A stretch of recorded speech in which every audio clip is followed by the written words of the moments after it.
कभी registrar office के चक्कर तो कभी रजिस्ट्री के लिए लंबी लाइन। बिचौलियों के चक्कर में आम जनता की हालत क्या होती थी, ये बिहार में किसी से छिपा नहीं है। मकान, दुकान हो या जमीन की कोई भी रजिस्ट्री आसानी से नहीं होती थी। एक वक्त तो ऐसा था जब पाई पाई जोड़कर जमीन खरीदने वालों की रजिस्ट्री पर कोई और कब्जा कर लेता था और पुलिस भी उसकी मदद नहीं कर पाती थी, जिस पर पहले नीतीश राज में कंट्रोल हुआ और अब रजिस्ट्री को आसान करने के लिए सम्राट चौधरी सरकार ने 3 बड़े फैसले लिए हैं। पहला, बिहार में पेपरलेस रजिस्ट्री शुरू हो गई है, यानी अब मामला डिजिटल हो चुका है, जिससे रिकॉर्ड खोने, खराब होने या फाइलों में गड़बड़ी की आशंका कम हो जाएगी। आम लोगों को बार बार दस्तावेज लेकर दफ्तरों को चक्कर नहीं लगाने पड़ेंगे। दूसरा, 80 साल या उससे ज्यादा उम्र के वरिष्ठ नागरिकों के लिए होम रजिस्ट्रेशन की सुविधा उपलब्ध करवाई गई है। विभाग के प्रशिक्षित कर्मचारी मोबाइल डिवाइस के जरिए ई रजिस्ट्रेशन करवाएंगे। तीसरा, ई चालान, ई स्टाम्प और ई साइन जैसी सुविधाएं भी अब बिहार में शुरू हो चुकी हैं। रियल टाइम बायोमेट्रिक वेरिफिकेशन से रजिस्ट्रेशन की पूरी प्रक्रिया पारदर्शी होगी, जिसका मतलब है बिहार सरकार डिजिटल गवर्नेंस को तेजी से बढ़ावा देने में लगी है। सीएम सम्राट चौधरी लगातार सरकारी सेवाओं को तकनीक से जोड़ने और प्रशासन को आधुनिक बनाने पर जोर दे रहे हैं। वो खुद कई बार कह चुके हैं, डिजिटल प्रशासन के क्षेत्र में बिहार को आगे बढ़ाना सरकार की प्राथमिकता है। इस व्यवस्था के लागू होते ही न केवल सरकारी कामकाज में तेजी आएगी, बल्कि भ्रष्टाचार और अनावश्यक देरी जैसी समस्याएं भी खत्म होंगी। और सबसे बड़ी बात, जो लड़ाइयां जमीन से जुड़ी अदालतों तक पहुंचती हैं,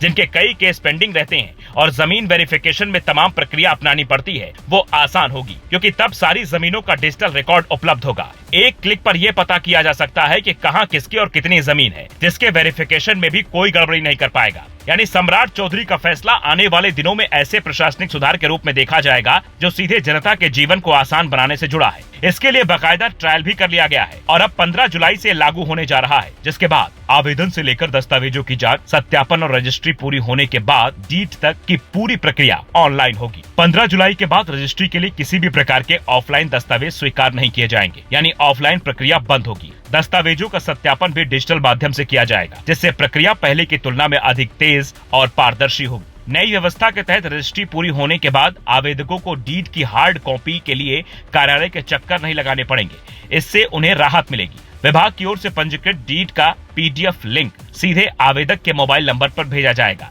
इसे डाउनलोड कर सुरक्षित रख सकते हैं, यानी कागजात के नाम पर कोई आपसे रिश्वत नहीं ले पाएगा। आने वाले दिनों में बिहार के कई इलाकों में निवेश की भी बड़ी प्लानिंग हो रही है, जिससे कई शहरों का कायाकल्प होने वाला है। कुछ महीने पहले ही सम्राट सरकार ने 11 शहरों के पास नए सैटेलाइट टाउन बसाने का ऐलान किया है। इन शहरों में जमीन की खरीद बिक्री पर साल 2027 तक रोक लगा दी गई है। इनमें छपरा, मुजफ्फरपुर, सीतामढ़ी, भागलपुर, पटना, सोनपुर, गया, दरभंगा, सहरसा, पूर्णिया और मुंगेर शामिल है। ये वो शहर हैं जिनके विकास का सही ध्यान अगर पहले दिया गया होता तो शायद बिहार की तस्वीर आज ना होती, बिहार और आगे होता। पर कहते हैं देर से ही सही, पर दुरुस्त फैसले अगर शुरू हो जाते हैं तो तस्वीर बदलने में देर नहीं लगती।